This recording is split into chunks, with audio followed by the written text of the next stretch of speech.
Et on va évoquer tout de suite notre deuxième sujet qui est consacré au bore-out, c'est l'ennui au travail.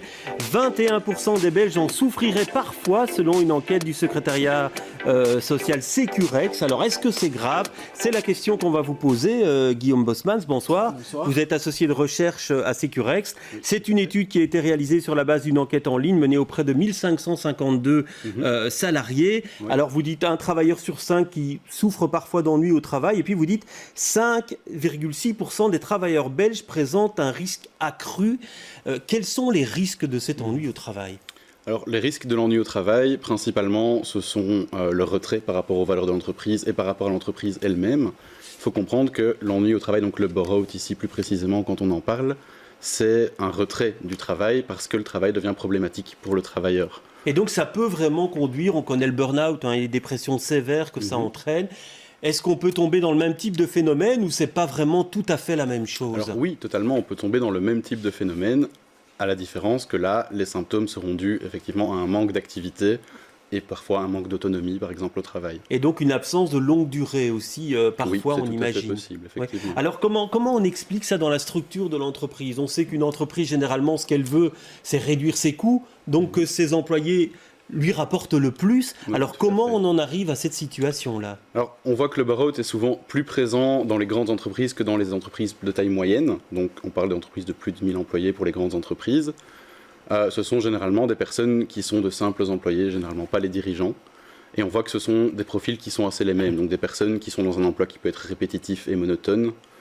Des personnes qui vont considérer que leur travail est inutile, qu'elles n'ont pas de défi, où on ne peut pas mettre leurs compétences en avant et où elles n'ont pas d'autonomie en général. Ouais. Et donc ça veut dire qu'à un moment donné, elles n'avaient déjà pas beaucoup de travail, mais elles en ont encore moins, ou alors elles travaillent moins à cause de l'accumulation de toutes ces caractéristiques. Alors, effectivement, c'est une accumulation de toutes les caractéristiques qui va mener au bore-out. Donc, une caractéristique en elle-même ne peut pas être considérée comme un bore-out.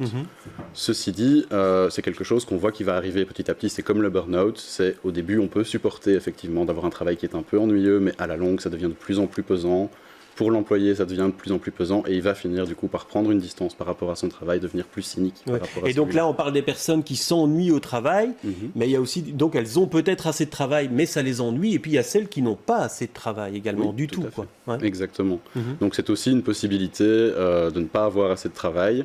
Dans ce cas-là, il faut effectivement qu'il y ait du changement au niveau du contenu du travail, de la manière dont on va gérer cette personne et lui permettre d'avoir... Parce qu'on entend parfois dire les syndicats qu'il y a des stratégies de certaines entreprises qui sont mises en place pour se débarrasser d'un collaborateur ou de plusieurs collaborateurs, c'est de leur confier de moins en moins de tâches. Est-ce que ça rentre dans ce processus-là, selon vous ? J'imagine que si ces pratiques existent, je ne peux pas vous donner de réponse là-dessus, évidemment, notre étude ne porte pas là-dessus, mais si ces pratiques existent, effectivement, ça va mener à ce genre de comportement qui ressemble à un bore-out, effectivement. Ouais. Alors vous le dites, ça touche plus les grandes entreprises, vous dites aussi que ça touche plus un public plus jeune, un travailleur plus jeune. Tout à fait. On peut imaginer, effectivement, nous n'avons pas de données très précises sur les raisons qui font que c'est ça, mais on peut imaginer qu'une personne qui est plus jeune et qui arrive sur le travail a une motivation à faire quelque chose par rapport à ses études, des choses comme ça, et qui, du coup, risque de prendre encore un peu plus sur elle le fait qu'elle ait un travail qui lui semble ennuyeux, par exemple.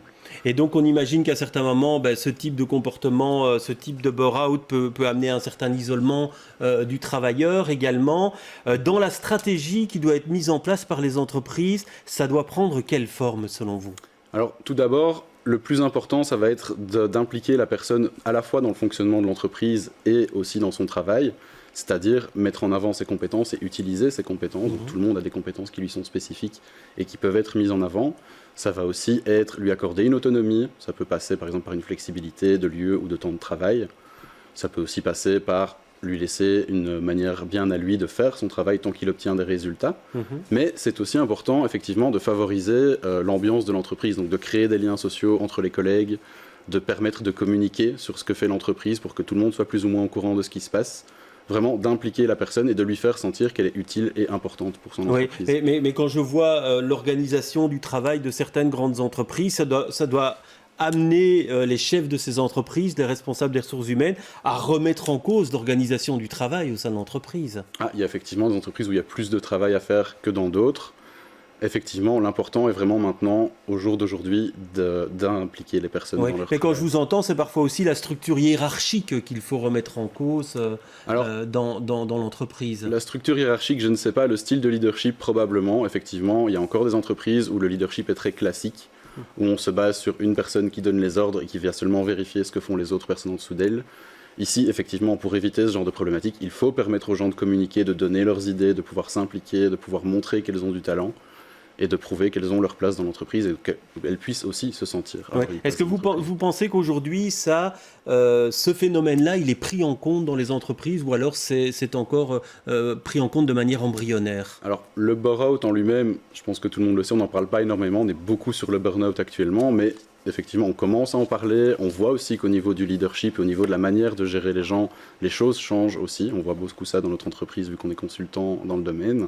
Donc oui, les choses changent. Les choses sont toujours un peu lentement, mais en tout cas, on voit que la problématique existe, que les gens commencent à la prendre en compte et que ça s'améliore. Mais merci en tout cas pour toutes ces explications.